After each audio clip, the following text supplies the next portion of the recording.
Good morning, good evening, good afternoon, wherever you are. Welcome to the channel. My name's Mark, and this is Coffee and Quadcopters, episode number 4.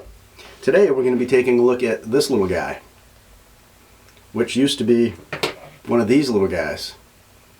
I don't know, it's winter here, and well, almost winter. I guess it is winter, it's November.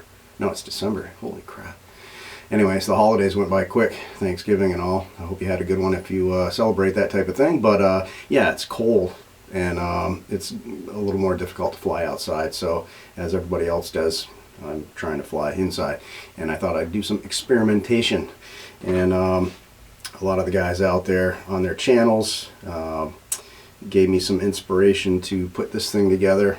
And it's a combination of a Mobula 6 and a Mobula 7 by Happy Models, essentially changing out the frame and the props when you stuff it in the bigger frame. So I'm calling it the Mobula67.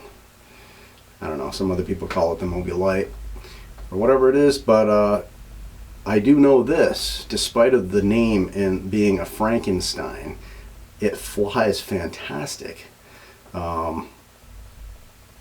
And it only weighs, I think, a couple grams more. Regardless, it flies really good. I'm thrilled about this. The only thing, there's a little caveat. Let me get a pull of coffee. So what I found is flying on these 300 milliamp. Let it focus. Packs, which are really good, I find, and everything.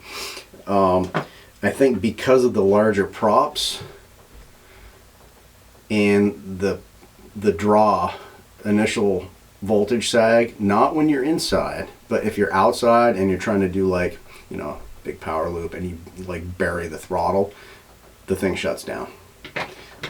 That's the only caveat I found. Inside, maybe I don't have a large enough area to really open it up, but I haven't had that happen. But with one of these type of things, 451S, and this is just an Emax pack that came with something else, it's fine. So I honestly think it's to do with the capacity size of the pack and voltage sag and all that. Basically, you need to have a little better pack, or not better, but bigger capacity pack in order for it not to do that. So in any case, what are my thoughts on this?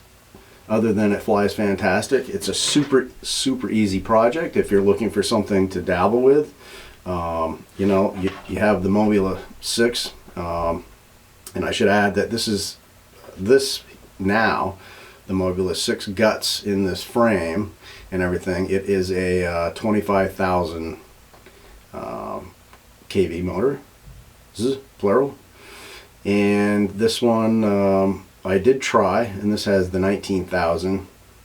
And there wasn't that much difference as far as flight time, maybe a little bit, but I prefer the 25,000. But I think if you were to put the 19,000 kV motors in it with a bigger pack, which I really didn't try too much, just a little bit, that you probably wouldn't have that problem with voltage sag. So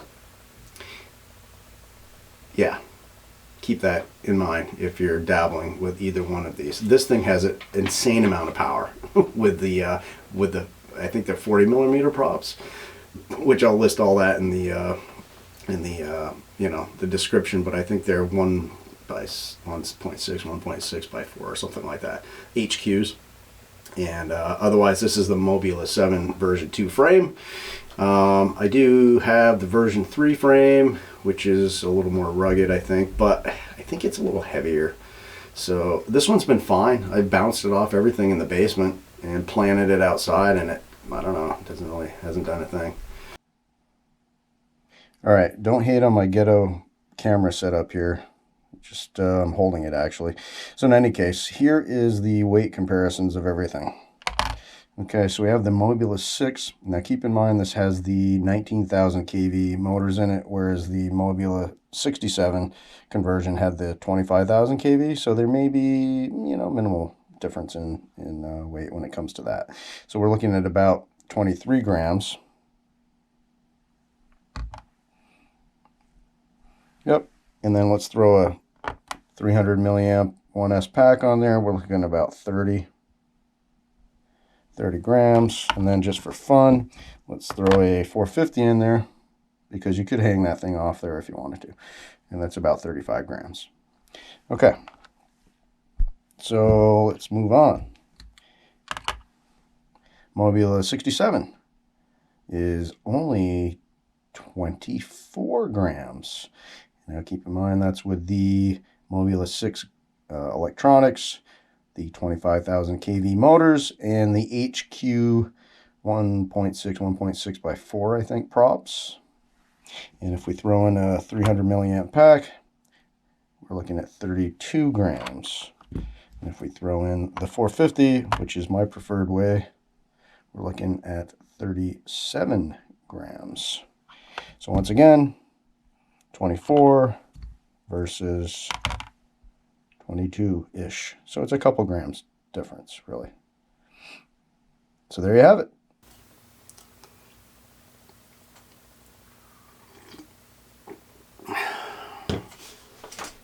Okay, I admit that was a little bit all over the place, but regardless, the point is if you want a fun experiment to try, I mean, it's relatively inexpensive, right? So you're talking, you know, you buy a Mobula 6 of your choice, 19,000 kV, or what they call the race version, 25,000 kV, for like 85 bucks.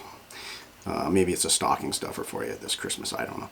And then you spend like $3 for a set of props, and then maybe I think it's like $4.95 or $4 or something for a frame. So, you know, buy a bunch of props, a couple frames, and you know, you're in it for $100 or something like that, at least to experiment and try it. I think it was kind of a cool, cheap, fun idea. And yeah, I mean, you can always put it back too, right? It's not a big deal. It takes like 20 minutes or less. I mean, unless you want to really, you know, milk it to take everything out and put it in another frame. Not a big deal. And I didn't change any tuning, anything like that. So yeah, that's about it. Let me show you some flight footage and let me know what you think in the comments. Is it something that you've tried, you didn't like it? Maybe you love it and you've been using it all along. Or have you done it to anything else? I mean, there's a million things you could do with different things, right? Speaking of which, maybe next week we'll talk about this just as a segue into next week's episode. But this is a this is a Mobula 7 that I crashed immediately, second flight, and broke the VTX in the camera, or the camera. So I ended up upgrading the see, it's still broke here, the VTX and the camera in it to a separate unit, and got that going. We'll talk about how this thing flies now and how the camera is maybe next time. Okay, I'm laughing because you'll see the story. Anyways, so thanks for hanging out, and here's a little flight footage of the Mobula67. And we'll catch you next week on Coffee and Quadcopters. Oh, don't forget to hit this, whichever way it goes at the end, I don't know, subscribe button. I think it's this way, over here somewhere.